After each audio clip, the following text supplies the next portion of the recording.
जय श्री कृष्ण। मित्रों नमस्कार। मैं विनोद शुक्ला प्रयागराज से आपका हार्दिक अभिनंदन करता हूं हमारे YouTube चैनल आत्म सृजन में। तो आइए मित्रों, गीता दर्पण के अगले भाग का हम पाठ श्रवण करते हैं, जिसमें गीता संबंधी मन में स्वाभाविक उठने वाले प्रश्नों के उत्तर दिए गए हैं। तो प्रश्न हैं, फिर आगे उनके कुछ उत्तर हैं। तो आइए इसका हम पाठ अब श्रवण करते हैं। गीता संबंधी प्रश्नोत्तर। गीताभ्यासेन ये जाताः साधकेष्वपि संशयाः अत्र तेषां समाधानं क्रियते ही समासतः। प्रश्न। कौरव सेना के तो शंख भेरी ढोल आदि कई बाजे बजे, पर पांडव सेना के केवल शंख ही बजे, ऐसा क्यों? युद्ध में उत्तर है, युद्ध में विपक्ष की सेना पर विशेष व्यक्तियों का ही असर पड़ता है, सामान्य व्यक्तियों का नहीं। कौरव सेना के मुख्य व्यक्ति भीष्म जी के शंख बजाने के बाद संपूर्ण सैनिकों ने अपने अपने कई प्रकार के बाजे बजाए, जिसका पांडव सेना पर कोई असर नहीं पड़ा। परंतु पांडव सेना के मुख्य व्यक्तियों ने अपने अपने शंख बजाए, जिनकी तुमुल ध्वनि ने कौरवों के हृदय को विदीर्ण कर दिया। अगला प्रश्न है, भगवान तो जानते ही थे कि भीष्म जी ने दुर्योधन को प्रसन्न करने के लिए ही शंख बजाया है। यह युद्धारंभ की घोषणा नहीं है, फिर भी भगवान ने शंख क्यों बजाया?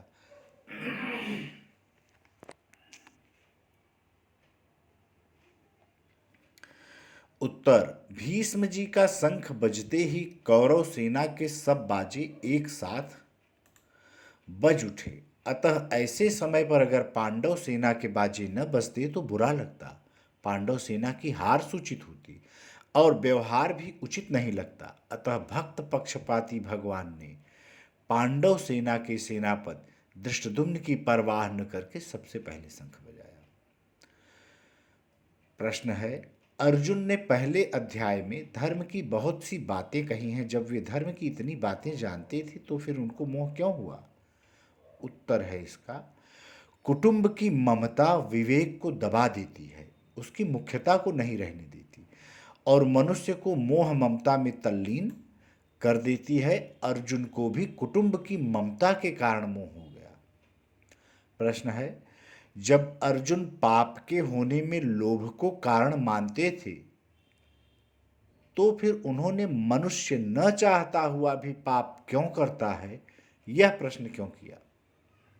इसका भी उत्तर है, कौटुंबिक मोह के कारण अर्जुन पहले अध्याय में युद्ध से निवृत्त होने को धर्म और युद्ध में प्रवृत्त होने को अधर्म मानते थे। अर्थात शरीर आदि को लेकर उनकी दृष्टि केवल भौतिक थी। अतः वे युद्ध में स्वजनों को मारने में भी लोभ हेतु मानते थे। परंतु आगे गीता का उपदेश सुनते सुनते उनमें कल्याण की इच्छा जागृत हो गई। अतः वे पूछते हैं कि मनुष्य न चाहता हुआ भी न करने योग्य काम में प्रवृत्त क्यों होता है।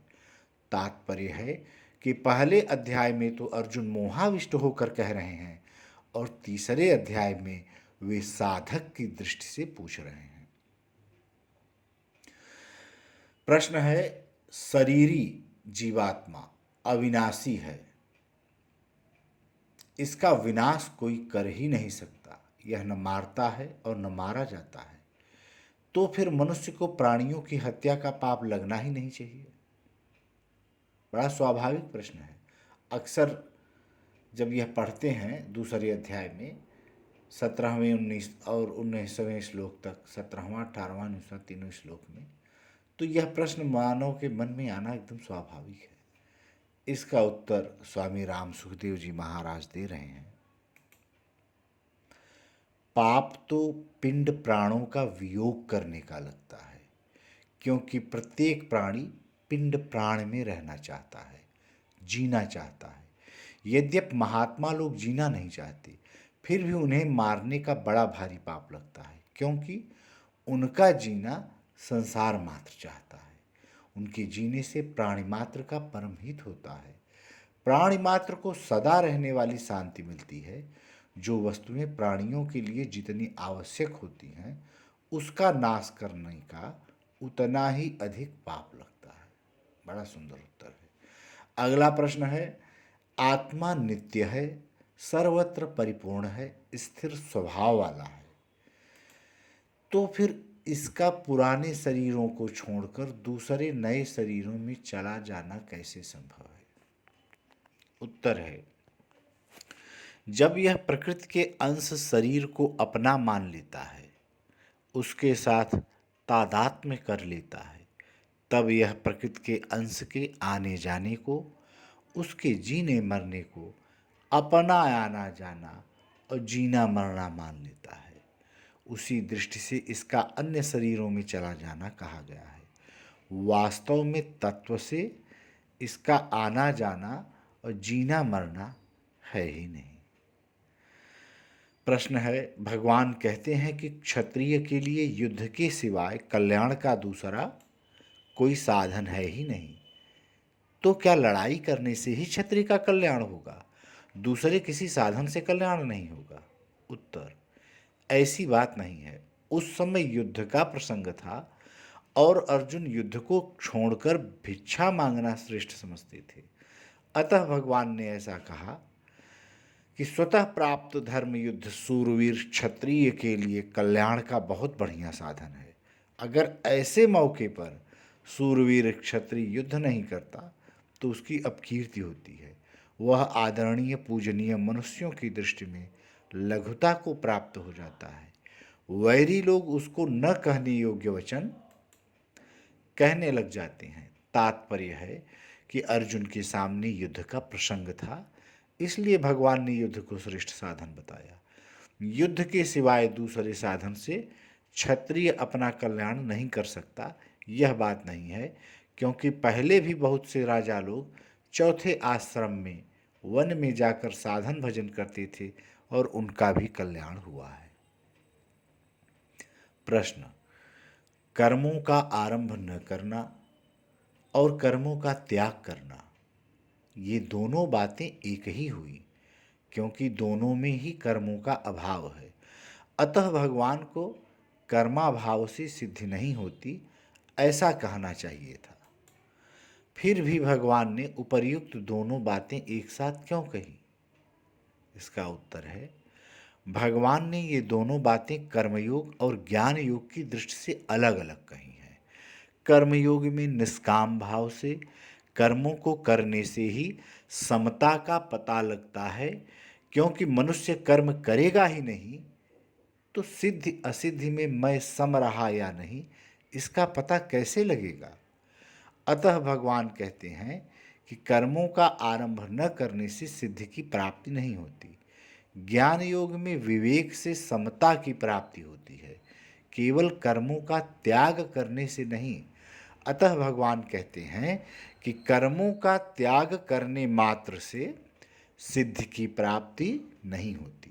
तात्पर्य है कि कर्म योग और ज्ञान योग दोनों ही मार्गों में कर्म करना बाधक नहीं है।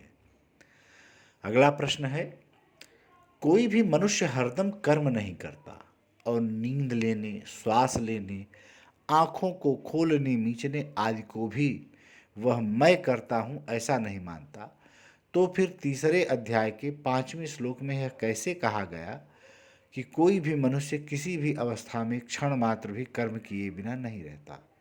इसका उत्तर है, जब तक स्वयं प्रकृति के साथ अपना संबंध मानता है तब तक वह कोई क्रिया करे अथवा न करे, उसमें क्रियाशीलता रहती ही है। वह क्रिया दो प्रकार की होती है, क्रिया को करना और क्रिया का होना। ये दोनों विभाग प्रकृति के संबंध से ही होते हैं, परंतु जब प्रकृति का संबंध नहीं रहता तब करना और होना नहीं रहते, प्रत्युत है ही रहता है। करने में कर्ता, होने में क्रिया और है में तत्व रहता है। वास्तव में कर्तृत्व रहने पर भी है रहता है, और क्रिया रहने पर भी है रहता है। अर्थात कर्ता और क्रिया में तो है का अभाव नहीं होता, पर है में कर्ता और क्रिया दोनों का अभाव होता है। प्रश्न है, वर्षा के साथ तो हवन रूप यज्ञ का संबंध है, अर्थात विधि विधान से हवन रूप यज्ञ किया जाए तो वर्षा हो जाती है।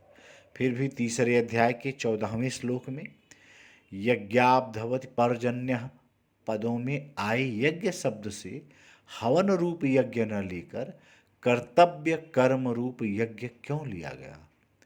उत्तर है इसका, वास्तव में देखा जाए तो कर्तव्यच्युत होने से, अकर्तव्य करने से ही वर्षा नहीं होती और अकाल पड़ता है। कर्तव्य कर्म करने से सृष्टि चक्र सुचारू रूप से चलता है, और कर्तव्य कर्म न करने से सृष्टि चक्र के चलने में बाधा आती है। जैसे बैलगाड़ी के चक्के ठीक रहने से गाड़ी ठीक चलती है, परंतु किसी एक भी चक्के का थोड़ा सा टुकड़ा टूट जाए तो उससे पूरी गाड़ी को धक्का लगता है। ऐसे ही कोई अपने कर्तव्य से च्युत होता है तो उससे पूरी सृष्टि को धक्का लगता है। वर्तमान समय में मनुष्य अपने अपने कर्तव्य का पालन नहीं कर रहे हैं, प्रत्युत अकर्तव्य का आचरण कर रहे हैं। इसी कारण अकाल पड़ रहा है, कलह अशांति बढ़ रही है।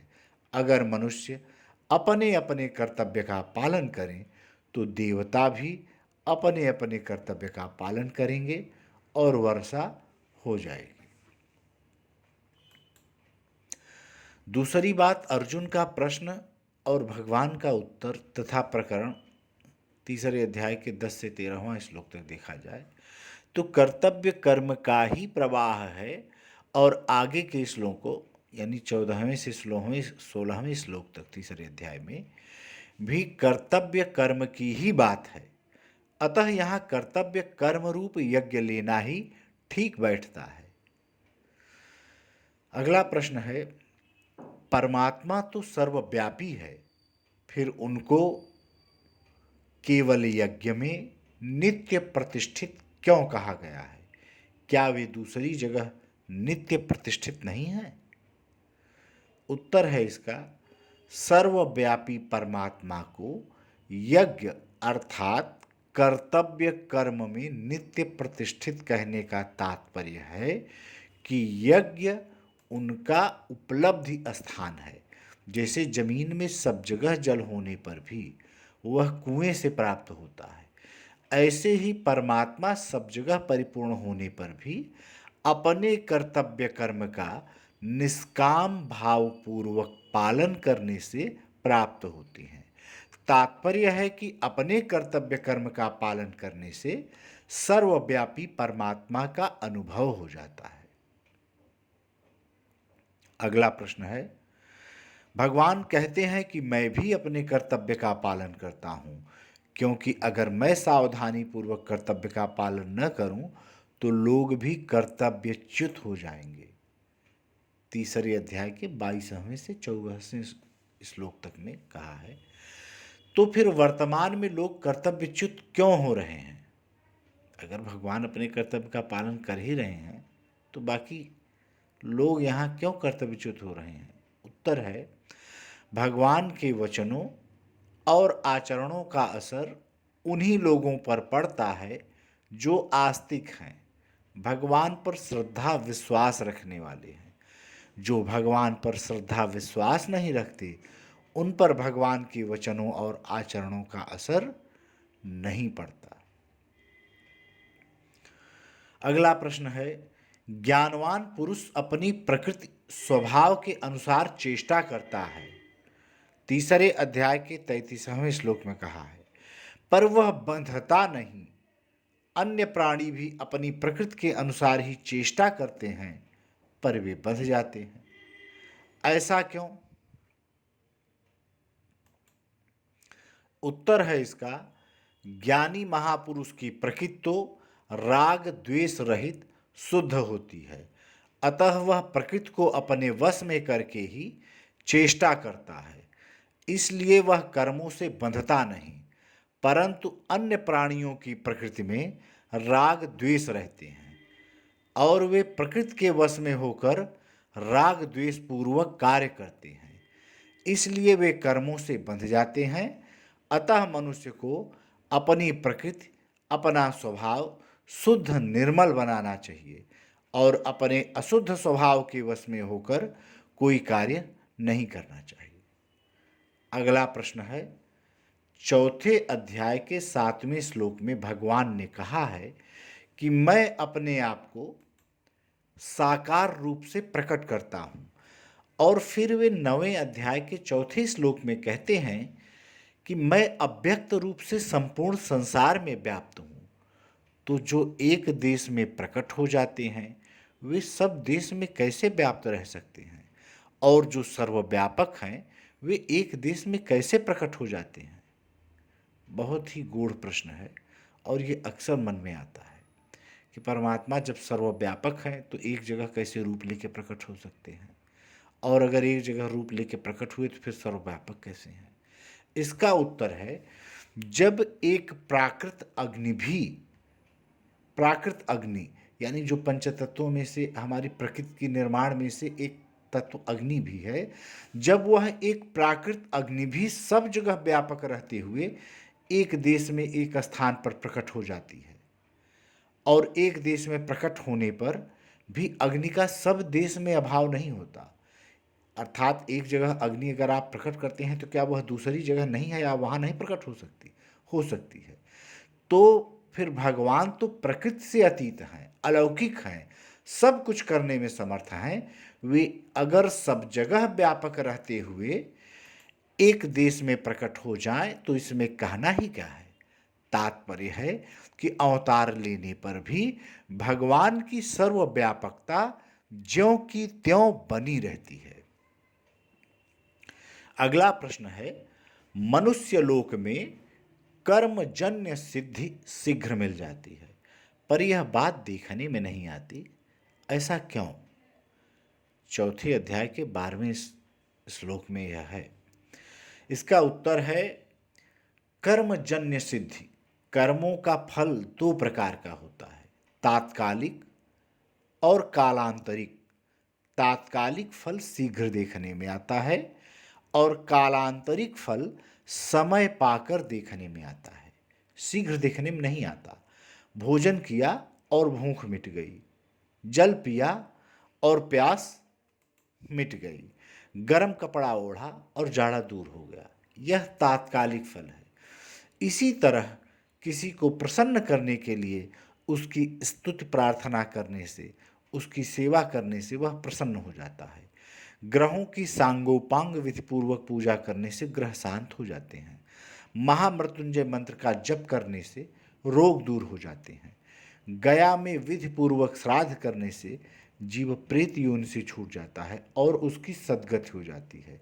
यह सब कर्मों का तात्कालिक फल है। इस तात्कालिक फल को दृष्टि में रखकर ही लोग देवताओं की उपासना करते हैं। अतः मनुष्य लोक में कर्मजन्य सिद्धि शीघ्र मिल जाती है, ऐसा कहा गया है। प्रश्न, ज्ञानीजन ब्राह्मण, चांडाल, गाय, हाथी, कुत्ते आदि में समदर्शी होते हैं, तो फिर वर्ण आश्रम आदि का अड़ंगा क्यों? उत्तर है, ज्ञानी महापुरुष का व्यवहार तो ब्राह्मण, चांडाल, गाय, हाथी आदि के शरीर को लेकर यथा योग्य ही होता है। शरीर नित्य निरंतर बदलते हैं, अतः ऐसे परिवर्तनशील शरीर में उनकी विषमता रहती है और रहनी ही चाहिए। कारण कि सभी प्राणियों के साथ खान पान आदि व्यवहार की एकता समानता तो कोई कर ही नहीं सकता, अर्थात सबके साथ व्यवहार में विषमता तो रहेगी ही। ऐसी विषमता में भी तत्वदर्शी पुरुष एक परमात्मा को ही समान रूप से देखते हैं। इसलिए भगवान ने तत्वज्ञ पुरुषों के लिए समदर्शिनः कहा है, न कि समवर्तिनः। समवर्ती यानी समान व्यवहार करने वाला। तो यमराज का मौत का नाम है समवर्ती परित्राट, अमरकोश में दिया गया है। तो यमराज का मौत का नाम है जो कि सबको समान रूप से मारती है। अगला प्रश्न है, भगवान प्राणी मात्र के सुहृद हैं, बिना किसी कारण के सबका हित चाहने वाले हैं, तो फिर वे प्राणियों को ऊंच नीच गतियों में क्यों भेजते हैं? बहुत महत्वपूर्ण प्रश्न है। उत्तर है इसका, सबके सुहृद होने से ही तो भगवान प्राणियों को उनके कर्मों के अनुसार ऊंच नीच गतियों में भेजकर उनको पुण्य पापों से शुद्ध करते हैं, पुण्य पाप रूप बंधन से ऊंचा उठाते हैं। अगला प्रश्न है, गीता में कहीं तो सात्विक, राजस और तामस गुणों को भगवान से उत्पन्न बताया गया है, कहीं प्रकृति से उत्पन्न बताया गया है। 7वें अध्याय के 12वें श्लोक में यह सब भगवान से उत्पन्न बताया गया है, और यहीं 13वें अध्याय के 19वें श्लोक में प्रकृति से उत्पन्न बताया गया है, ये जो तीनों गुण हैं। और कहीं स्वभाव से उत्पन्न कहा गया है, जैसे 18वें अध्याय के 41वें श्लोक में। तो गुण भगवान से उत्पन्न होते हैं या प्रकृति से उत्पन्न होते हैं अथवा स्वभाव से उत्पन्न होते हैं? इनमें से कौन सा सही है? इसका उत्तर है, जहाँ भक्ति का प्रकरण है वहाँ गुणों को भगवान से उत्पन्न बताया गया है, जहाँ ज्ञान का प्रकरण है वहाँ गुणों को प्रकृति से उत्पन्न बताया गया है, और जहाँ कर्म विभाग का वर्णन है वहाँ गुणों को स्वभाव से उत्पन्न बताया गया है। भगवान सबके मालिक हैं, अतः मालिक की दृष्टि से देखा जाए तो गुण भगवान से पैदा होते हैं। सबकी उत्पत्ति का कारण प्रकृति है, अतः कारण की दृष्टि से देखा जाए तो गुण प्रकृति से पैदा होते हैं। व्यवहार की दृष्टि से देखा जाए तो गुण प्राणियों के स्वभाव से पैदा होते हैं। तात्पर्य है कि ये गुण मालिक की दृष्टि से भगवान के हैं, कारण की दृष्टि से प्रकृति के हैं, और संसार में अभिव्यक्ति की दृष्टि से व्यक्तियों के हैं। अतः तीनों ही बातें ठीक हैं।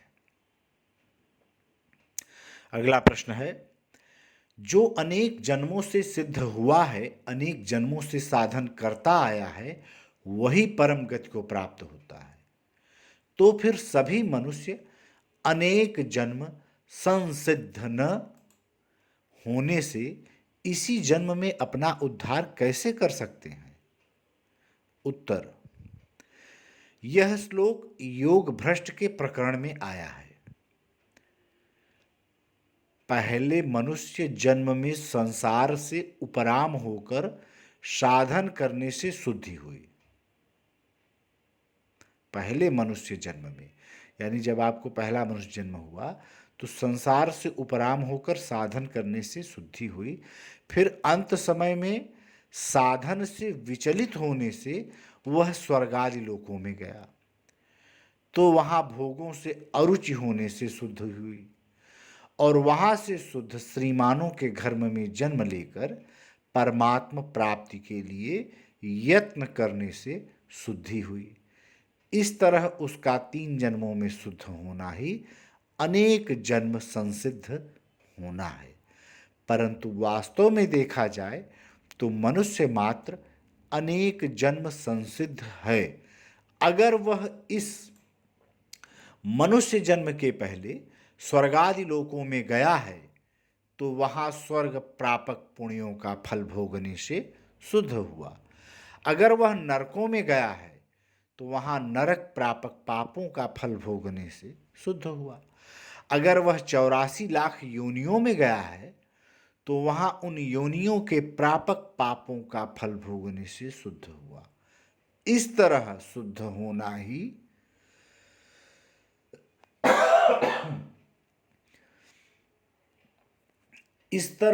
होना ही प्रत्येक मनुष्य का अनेक जन्म संसिद्ध होना है। अतः प्रत्येक मनुष्य अपना उद्धार कल्याण कर सकता है। प्रत्येक मनुष्य भगवत प्राप्ति का अधिकारी है। अगर वह अधिकारी नहीं होता तो भगवान यह मनुष्य शरीर ही क्यों देते। अगला प्रश्न है, बहुत जन्मों के अंत में सब कुछ वासुदेव ही है, ऐसा ज्ञान होता है। 7वें अध्याय के 19वें श्लोक में लिखा है। तो फिर इसी जन्म में मनुष्य भगवत प्राप्ति कैसे कर सकता है। तो इसका उत्तर यह है कि इस श्लोक में आए बहुनाम जन्म नामंते पदों का अर्थ बहुत जन्मों के अंत में नहीं है, प्रत्युत बहुत जन्मों के अंतिम जन्म यानी इस मनुष्य शरीर में, ऐसा अर्थ है। कारण कि यह मनुष्य जन्म संपूर्ण जन्मों का अंतिम जन्म है। भगवान ने मनुष्य के कल्याण के लिए अपनी तरफ से अंतिम जन्म दिया है, अर्थात मनुष्य को अपना कल्याण करने का पूरा अधिकार दिया है। अब इसके आगे यह नए जन्म की तैयारी कर ले अथवा अपना उद्धार कर ले, इसमें यह सर्वथा स्वतंत्र है। गीता में भगवान ने कहा है कि मनुष्य अंतकाल में जिस जिस भाव का स्मरण करता हुआ शरीर छोड़कर जाता है, उस भाव को ही वह प्राप्त होता है। जो जो मनुष्य जिस जिस देवता की उपासना करना चाहता है, उस देवता के प्रति मैं उसकी श्रद्धा को दृढ़ कर देता हूं।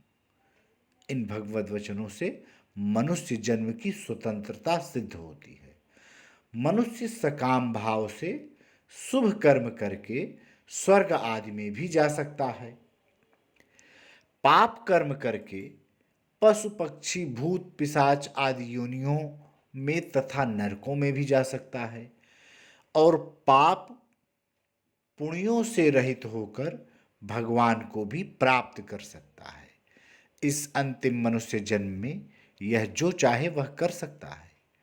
जैसे यह मनुष्य जन्म संपूर्ण जन्मों का अंतिम जन्म है, ऐसे ही यह संपूर्ण जन्मों का आदि जन्म भी है, अर्थात 84 लाख जन्म योनियों की जो जन्मों की प्रक्रिया हुई बार बार, उसका यह अंतिम भी है।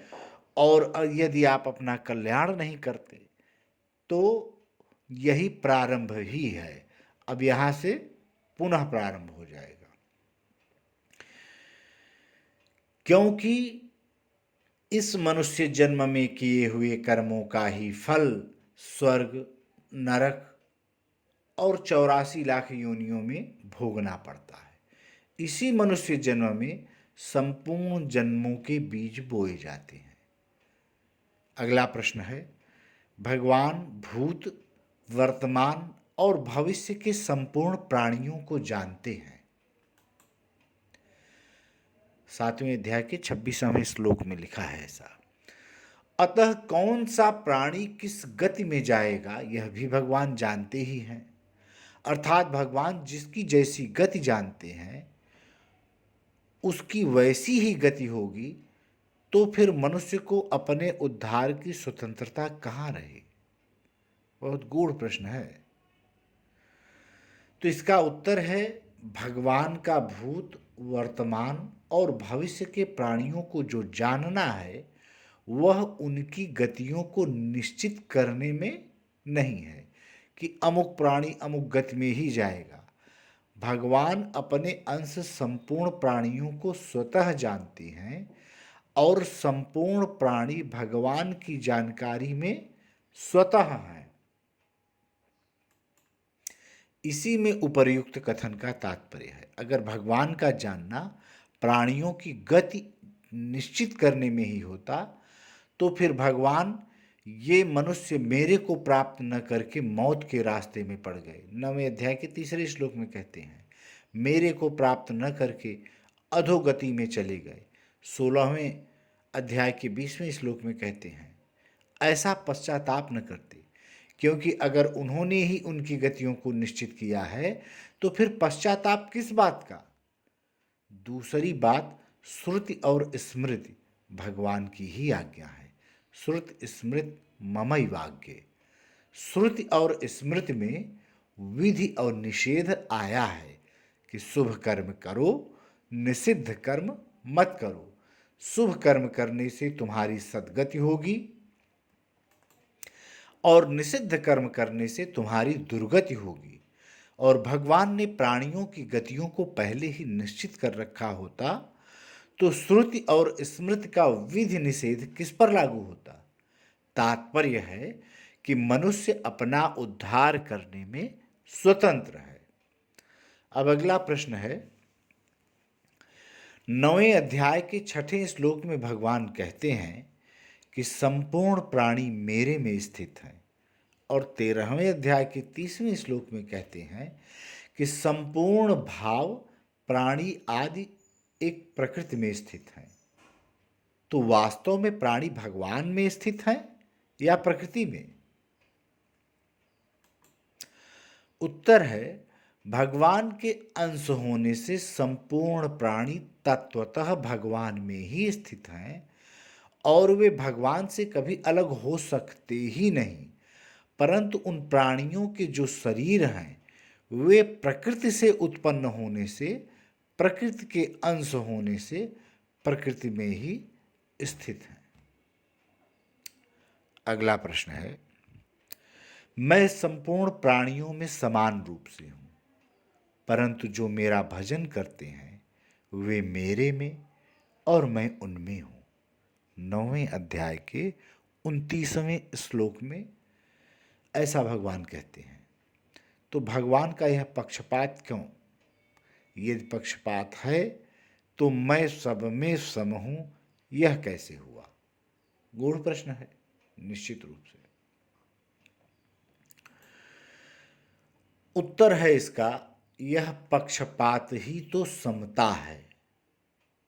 अगर भगवान भजन करने वाले और भजन न करने वाले के साथ एक समान भाव रखे तो यह समता कैसे हुई? और भजन करने का क्या महात्म्य हुआ? अतः भजन करने वाले और न करने वाले के साथ यथा योग्य बर्ताव करना ही भगवान की समता है। और अगर भगवान ऐसा नहीं करते तो यह भगवान की विषमता है। वास्तव में देखा जाए तो भगवान में विषमता है ही नहीं। भगवान में विषमता तो भजन करने वालों के भावों ने पैदा की है, अर्थात जो संसार संबंध विच्छेद करके केवल भगवान में ही लग जाता है, उसके अनन्य भाव के कारण भगवान में ऐसी विषमता हो जाती है। भगवान करते नहीं। प्रश्न है, भगवत दर्शन होने के बाद मोह नहीं रहता। अर्जुन ने भगवान के विराट रूप, चतुर्भुज रूप और द्विभुज रूप तीनों लोकों के दर्शन कर लिए थे, फिर भी उनका मोह दूर क्यों नहीं हुआ? इसका उत्तर यह है कि दर्शन देने के बाद भक्त का मोह दूर करने, तत्व ज्ञान कराने की जिम्मेदारी भगवान पर ही रहती है। अर्जुन का मोह आगे चलकर नष्ट हो ही गया। 18वें अध्याय के 73वें श्लोक में है यह। तो इससे सिद्ध होता है कि भगवत दर्शन होने के बाद मोह नष्ट होता ही है। अर्जुन ने अपना मोह नष्ट होने में न तो गीतोपदेश को कारण माना और न दर्शन को, प्रत्युत भगवत कृपा को ही कारण माना है। त्वत्प्रसादात 18वें अध्याय का 73वां श्लोक। अगला प्रश्न है, 13वें अध्याय के 12वें श्लोक में परमात्मा को ज्ञेय कहा है और 18वें अध्याय के 18वें श्लोक में संसार को ज्ञेय कहा है। इसका क्या तात्पर्य है? उत्तर है, ये दोनों विषय अलग अलग हैं। 13वें अध्याय के 12वें श्लोक में बताया गया है कि परमात्मा को जरूर जानना चाहिए, क्योंकि परमात्मा को यथार्थ रूप से जान लेने पर कल्याण हो जाता है। और 18वें अध्याय के 18वें श्लोक में बताया गया है कि जानने में आने वाला दृश्यमात संसार है, जिससे व्यवहार की सिद्धि होती है। अगला प्रश्न है, भगवान सबके हृदय में निवास करते हैं। 13वें अध्याय के 17वें श्लोक में है और 15वें के 15वें श्लोक में है और 18वें अध्याय के 61वें श्लोक में है। परंतु आजकल डॉक्टर लोग हृदय का प्रत्यारोपण कर देते हैं, तो फिर भगवान कहाँ रहते हैं? उत्तर है, भगवान तो सब जगह ही निवास करते हैं, पर हृदय उनका उपलब्धि स्थान है, क्योंकि हृदय शरीर का प्रधान अंग है। सभी श्रेष्ठ भाव हृदय में ही पैदा होते हैं। जैसे गाय के संपूर्ण शरीर में दूध व्याप्त होने पर भी वह उसके स्तनों से ही प्राप्त होता है, अथवा पृथ्वी में सब जगह जल रहने पर भी वह कुएं आदि से ही प्राप्त होता है, ऐसे ही भगवान सब जगह समान रूप से परिपूर्ण होते हुए भी हृदय में प्राप्त होते हैं। और डॉक्टर लोग जिस हृदय का प्रत्यारोपण करते हैं वह हृत्पिंड कहलाता है। उस हृत्पिंड में जो हृदय शक्ति है, उस शक्ति में भगवान निवास करते हैं। प्रत्यारोपण हृत्पिंड का होता है, उसमें रहने वाली शक्ति का नहीं। शक्ति तो अपने स्थान पर ज्यों की त्यों ही रहती है। जैसे नेत्र दिखते हैं, पर देखने की शक्ति नेत्रेंद्रिय नहीं दिखती, क्योंकि वह सूक्ष्म शरीर में रहती है। ऐसे ही हृत्पिंड दिखता है, पर उसमें रहने वाली शक्ति नहीं दिखती। अगला प्रश्न है, अपने शरीर को स्थित मानने से ही पुरुष चेतन भोक्ता बनता है, परंतु 13वें अध्याय के 21वें श्लोक में भगवान ने प्रकृति में स्थित पुरुष को भोक्ता बताया है। ऐसा क्यों? उत्तर है, पुरुष चेतन को प्रकृति में स्थित बताने का तात्पर्य है कि जैसे विवाह होने पर स्त्री के संपूर्ण संबंधियों के साथ पुरुष का संबंध हो जाता है, ऐसे ही एक शरीर में अपनी स्थिति मानने से, अर्थात एक शरीर के साथ अपना संबंध मानने से मात्र प्रकृति के साथ संपूर्ण शरीरों के साथ संबंध हो जाता है। अगला प्रश्न है, अपने को शरीर में स्थित मानने से ही तो पुरुष कर्ता और भोक्ता बनता है, परंतु 13वें अध्याय के 21वें श्लोक में भगवान ने कहा है कि यह पुरुष शरीर में स्थित रहता हुआ भी कर्ता और भोक्ता नहीं है। यह कैसे? उत्तर है, यहाँ भगवान प्राणी मात्र के वास्तविक स्वरूप को बता रहे हैं कि वास्तव में अज्ञानी से अज्ञानी मनुष्य भी स्वरूप से कभी कर्ता और भोक्ता नहीं बनता, अर्थात उसके स्वरूप में कभी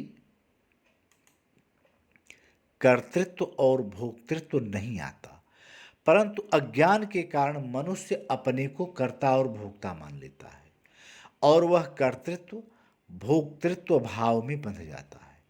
अगर उसमें कर्तृत्व भोक्तृत्व भाव न हो तो वह संपूर्ण प्राणियों को मारकर भी न मारता है और न बंधता ही है।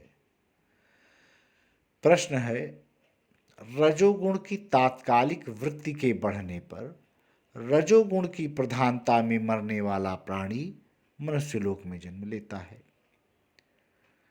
14वें अध्याय के 15वें से 18वें श्लोक तक कहा गया है।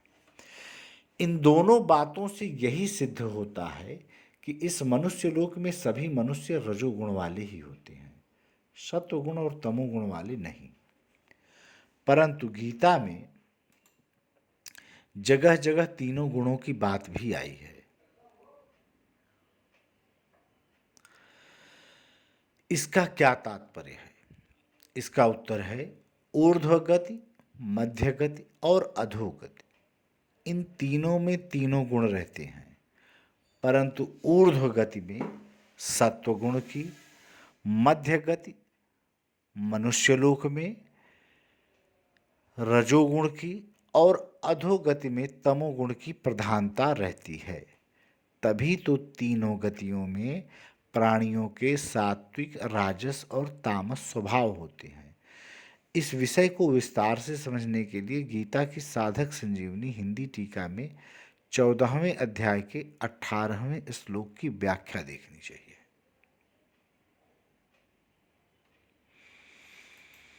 अगला प्रश्न है, 14वें अध्याय के 17वें श्लोक में तमोगुण से अज्ञान का पैदा होना बताया गया है। 8वें श्लोक में अज्ञान से तमोगुण का पैदा होना बताया गया है। इसका क्या तात्पर्य है?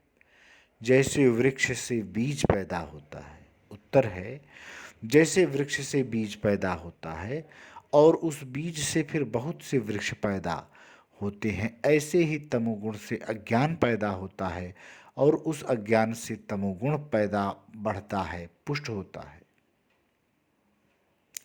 अगला प्रश्न है, अश्वत्थ पीपल के वृक्ष को पूजनीय माना गया है, फिर भगवान ने 15वें अध्याय के 3 श्लोक में संसार रूप अश्वत्थ वृक्ष का छेदन करने की बात क्यों कही है? इसका उत्तर है कि पीपल वृक्ष संपूर्ण वृक्षों में श्रेष्ठ है। भगवान ने उसको अपना स्वरूप बताया है। औषधि के रूप में भी उसकी बड़ी महिमा है। उसकी जटा को पीसकर पी लेने से बंध्या को भी पुत्र हो सकता है। पीपल सभी को आश्रय देता है। पीपल के नीचे सभी पेड़ पौधे पनप जाते हैं।